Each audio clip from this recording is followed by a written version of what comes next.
What's up, guys? Charlie here. So I have to do our first postmortem for a video game I talked about in hour one.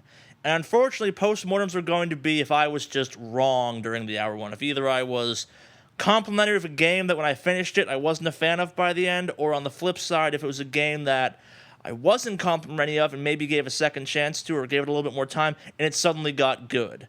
So unfortunately, our first postmortem is going to be on Valiant Hearts: The Great War, a game that I was a big fan of despite it not being the gameplay style I like. The art was great, the story was interesting, and I like World War II, not in a I wish it would come back kind of way, but it's an unexplored gameplay area, and it's a well-done version of that war, unlike many other war-based games out there. So that all being said, the game, I think, was about 3 or 4 hours long, and however long it actually is, it's about an hour too long, and the story does not keep up the entire way through, nor does the puzzle system. So about halfway through, you've actually done all the puzzles the game's going to throw at you, give or take some. And they basically break down into your character-specific puzzles, which are, in Freddy's case, kind of doing the trench warfare running and cutting thing. Amir's digging stuff. Amir's the French guy, by the way. Carl, the German guys. I'm not sure what you even call his stuff, like sneak missions, I guess. And there's a French lady who I'm blanking on her name. Belgium. She's a nurse. She has this kind of Guitar Hero health system, which it's not the worst thing in the game, but it's a little out of place in the overall setting of the game. But so you got 4 characters and the dog, who I'm going to talk about in a minute as well. And the challenges basically break down to character-specific challenges and sending the dog to grab something to you challenges. And this is where the game falls apart. And I'm being a little hard on the puzzles right now. Yes, there's more variety, and there are some good puzzles throughout the game, but they get unbelievably repetitive, and they fall into the, okay, I'm looking for X or Y or Z, not, oh, I'll explore and try and find the solutions. The, okay, I'm looking for dynamite to blow this wall up for the 18th time, or I need a wrench to lower the car to raise this thing for the 12th time, or, oh, it's a counterbalance puzzle. I just drag this over here, and hey, look, presto, change to a bridge.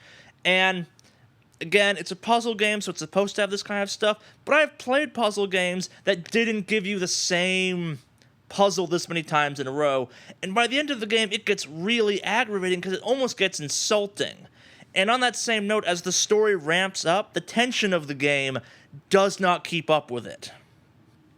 Which is a really sad thing because the pacing and the story of the game start off so strong. As I said, they start off very World War I, the horrors of war, and admittedly kind of like, I guess, long wars do, they drag and you get used to everything. And if that's an intentional part on Ubisoft's creation team, it's a brilliant move. I don't think it is, and therefore it's a bad thing. So, moving on. The dog, starting off as a wonderful, friendly, kind of humanizing companion, had me wanting to kill it by the end of the game, and on several occasions trying to send it into mustard gas or other things, just in the hopes that it could not bark for a couple minutes.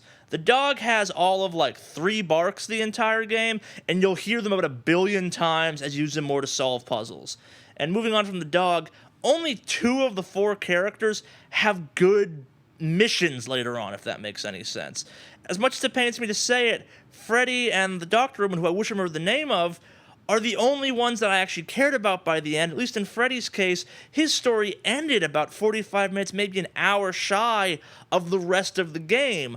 Amir, by the end, I just didn't care about. Amir? Something along those lines. I just didn't care about him at all because I dug too many trenches, and then they threw one final mission at you that just went on forever, and I swear, reused the same puzzle 3 or 4 times in the same map.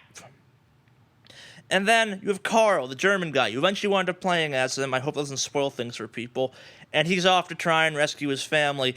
And you never get this sense of urgency. All of his, maybe if he was the one that his missions had timers on them. And it's sad because he has some really kind of interesting, puzzly stealth missions, which were cool the first time. And by the 8th time, they were just maddening because it was, okay, wait for the light to turn. Wait 5 seconds. Move. And they were all things that most of the other characters had gotten to experience already, so when you got to Carl, you were really backing on his story to carry you through, and it didn't. Which is really quite sad because it should be a nice emotional payoff. And I'm not trying to avoid spoiling things, but I completely disagree with how the game ended. They tried a little bit too hard for most of the things work out okay for everyone involved, and for a game that starts off so dark and down, the ending seems out of place. And it ruined my experience of the game by the end. Feel free to disagree with me. I liked the first hour, the second hour was great. The game as an overall whole, not my cup of tea, and I have to say, I was a little too kind to it. The visuals and story are great, as I mentioned, but they don't carry the game the entire way, and just like The Cave, a game I mentioned a couple times in the hour one, the gameplay gets old. The gameplay gets really old, and the logic, you get sick of it being so convoluted. And it never does anything new as the game moves on. There's one relatively short kind of metal slug section, and that's the most fun I had in the game, and it was as Freddy, my favorite character in the game, who for some reason got all of the good levels.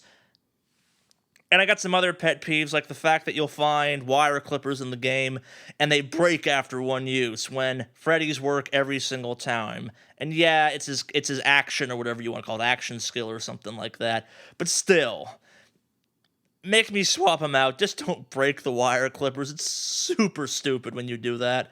So yeah, I gotta retract my praise for the Valiant Hearts after the hour one. It's okay. It's an experience, I guess. I wouldn't pay full price for it.